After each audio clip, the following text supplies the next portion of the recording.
Hey guys, what is up? This is Alexbuildit, and today I'll be showing you the Jag Panzer E-100, the highest caliber, highest damage, highest alpha in-game. This is a monster at tier 10, a tank destroyer, German line.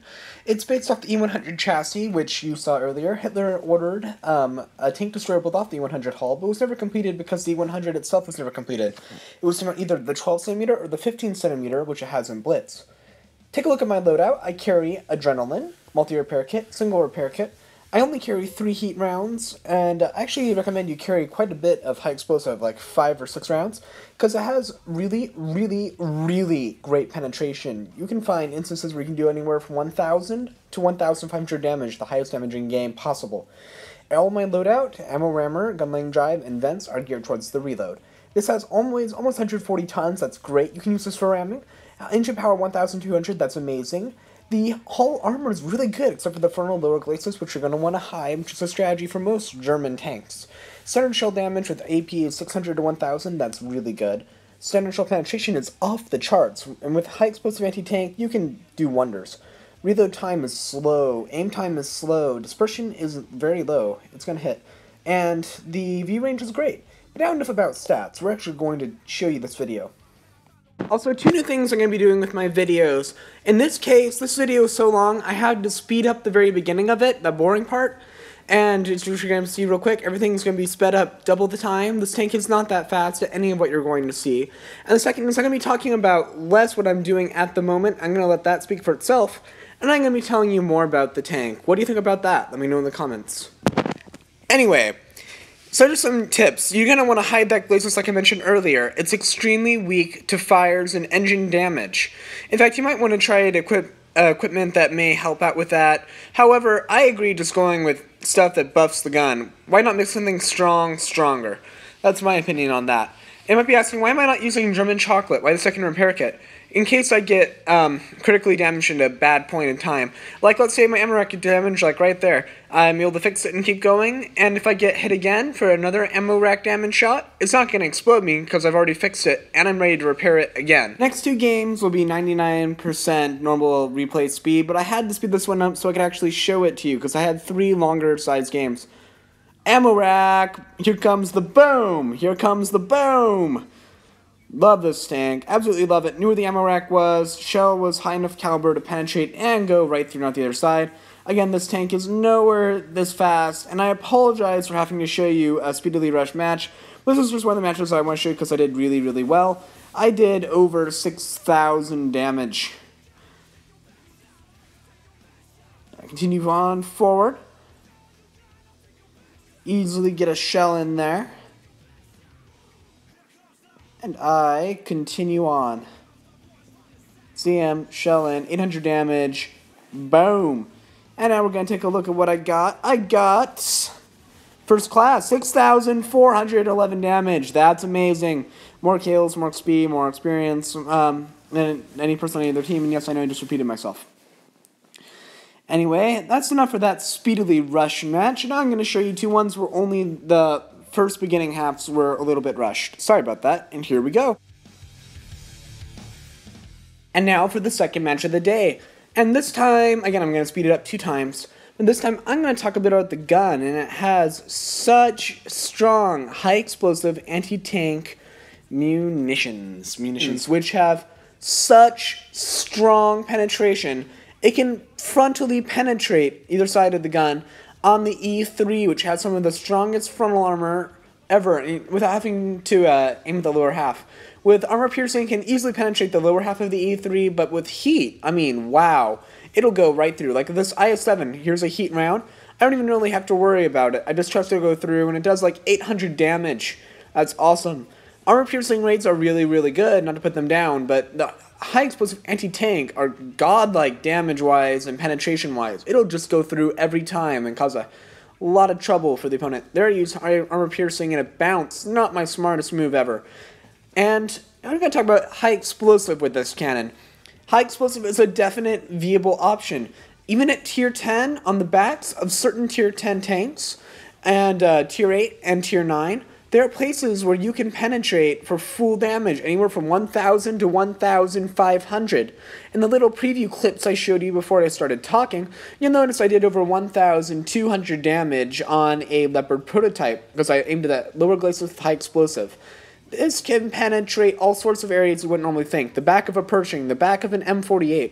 Heck, the sides of an M48, the side of an M46 turret, the side of an ISU, even though it doesn't show it can, the damage it does, the armor is just weak enough that normally it'll one-hit KO it if you hit the sides, even though it shows just a little bit of yellow. It has no problem going through almost any target you're going to fight. Problem is the reload. Now, if you have all accessories that are about the reload, you can get it down to about, I'd say, about 15 seconds. With Adrenaline, you can get it just below there. And I only advise activating Adrenaline if you are in an emergency or you see an opportunity to get a few more kills. Now, just to say, this is not a kill-stealing tank, even though there are no such things as kill-steals. Just bear with me for a moment while I explain. Let's say you see two enemies. One has 100 HP and one has 800 HP. Which one are you going to aim at? The one that you're not going to be able to do much? Sure, you're going to get the kill, but that leaves an 800 HP enemy. Or you could be really helpful to your team, and you could, and you could take out probably around 700, even maybe all 850 of the opponent's health, and that is way more helpful. Don't try to take weak kills. If you see an opportunity to do more damage, take it. By all means, it helps out the team, and it's just better all around. Unless, of course, you just have issues with that one person, and the other person would not be available. Alright, in this game, I already got 5 kills. I'm on a absolute roll. I continue forward. I decide to take a right around this tree. Now I'm thinking, where in the world could he be? If this guy gets lucky, he can penetrate with armor-piercing composite rigid. I believe that's what the T-28 prototype has, though I cannot confirm as though I do not have the T-28 prototype myself. But I'm pretty sure it'll take at least 2 hits to kill me. I did quite a bit of damage throughout this, but that 2,000 HP really lets you endure a lot and still keep on firing. My team starts to cap a reasonable move, just in case he decides to go crazy and try to stall for a draw.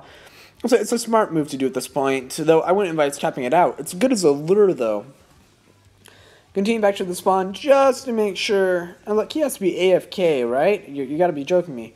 Well, what is he doing?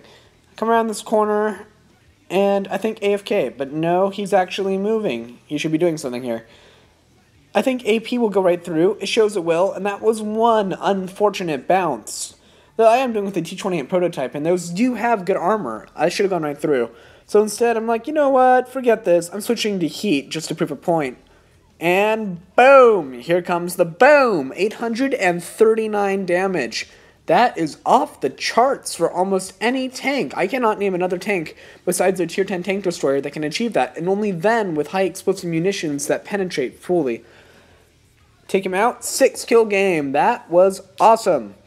Totally awesome. And if I got in there just a little bit faster, I might have gotten a 7-kill game if I had managed to take out that Object 140. We get Top Gun, First Class, a Pools Medal, and a Sniper Award. 5,700 damage, 6 kills, more damage, more kills, more experience, more medals than anyone on either team. I was involved with 6 of the enemy tanks there. I didn't get to shoot that Object 140. Oh well. And now for the last game of the day, we are in another tier 10 matchup. And it looks like they have the tier advantage, and they have a really good player on their team, Butterboy. Alright, we're all going to go hill and have this sped up 2 times. I continue forward right away. Now, this tank is very weak to Circle of Death, and what you do is you want to try to stay close to objects that you can break Circle of Death with. Like, if you're being circled, back up against somewhere that he can't back up against you. Alright, let's see this back of this guy. I want to make sure I get a good shell in. He starts backing up. He starts going forward, backing up, going forward, not giving me a good shot till right there. I take it. It goes through. Does about 600 to 700 damage. Pretty good. R1 medium got up there, and now he's getting creamed, unfortunately. Our team's getting creamed up here. They all made it up, and there's almost no resistance. But you know what that means? When in doubt, gun it out with the...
As you see, the heat rounds easily penetrated next to that Black Panzer E-100 twice and completely eliminated him.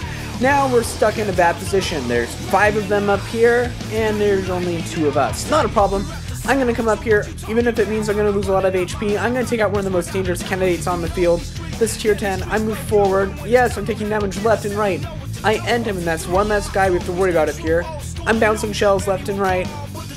Butterboy manages to take out, I believe, this IS-3, or is it the Tiger 2? Yeah, the Tiger 2 gets him. I start backing up. I'm taking a lot of damage. I cannot stay up here almost for much longer. 4 of them versus 4 of us. Now it's 4 of them versus 3 of us. Sorry, reverse that. 4 of us versus 3 of them. I'm trying to play it carefully. I've already been a complete spear here. I fired left, right, dealing lots of damage. I could have kill-stealed on 2 different tanks, but instead, I used my damage potential to just start spreading it out. Instead of taking a 200 damage shot and a kill, I decided to go after 800, 900 damage shots. After I got this IS-4, and how much I can do, thankfully our KV-4 is smart. He manages to knock out their T-95. I turn around, I see this IS-4. I should have switched to heat right here. I got overconfident in AP. I bounce it just barely, and now he's going to turn around. He's going to get a shell into me. I try coming and angling, but he hits that lower glacis. Right about now. Yep, went right through. That's an issue. I move forward, and here's where I make a dumb mistake. I come around the corner, I switch to heat, and I do something you should never do. I rushed a shot in a Wagpanzer E-100, and I pay the price because of it.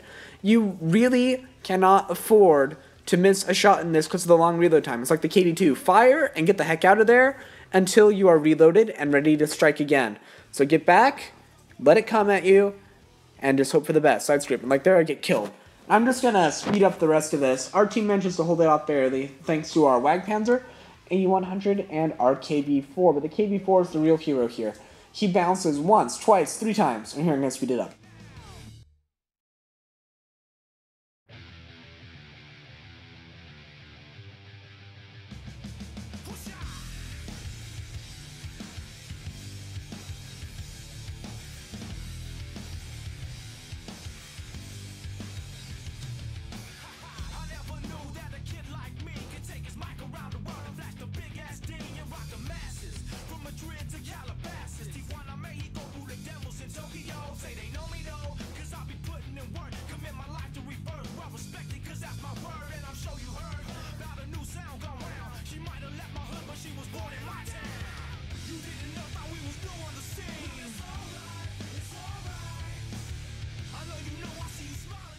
Now this match was surprising to me in that I actually got a mastery for that, even though I had better games it seems like. That was just luck of the draw. It wasn't overly impressive. 5,846 damage is still relatively good. I take a look at the team, 4 damage, more kills, more experience, anyone on either team.